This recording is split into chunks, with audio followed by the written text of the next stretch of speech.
ای نام تو بهترین سرآغاز، ای نام تو بهترین سرآغاز، به نام تو نامه کی کنم باز.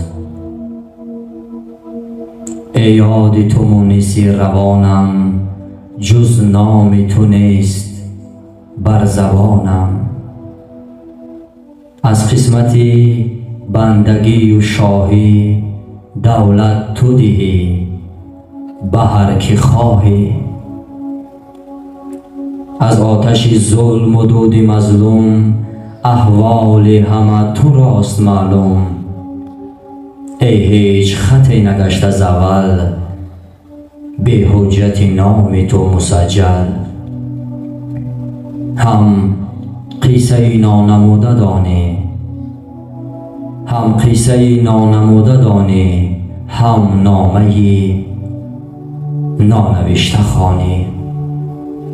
دوستان عزیز، مهمانان بالا مقام، این قصه عاشقانه را، این بزم وصال را به نام خداوند بخشاینده و بی‌نهایت مهربان حسن آغاز می‌بخشیم و دست پیشی بر کرده میگوییم: به تو از برگ گل لاله سلام، به تو از برگ گل لاله سلام، ز مه و اختر و از هاله سلام.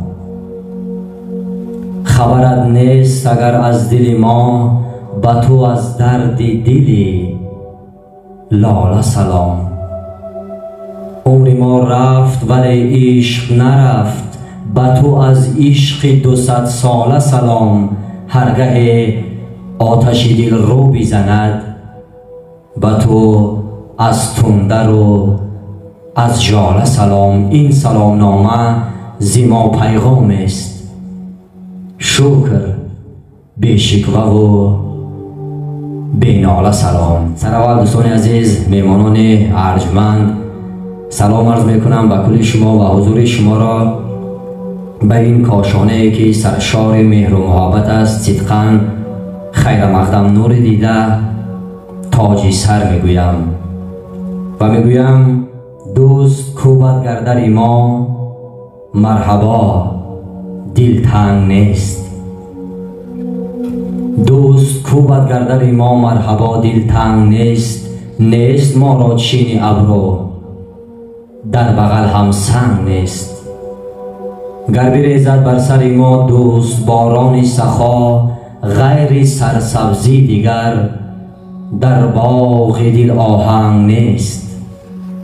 آفتاب دوستی را گر حرارت کامل است، میوه شاخ درخت عمر ما بی رنگ نیست. دوست کوبت گردر ما، مرحبا دل تنگ نیست. نیست ما را چین ابرو، در بغل هم سنگ نیست.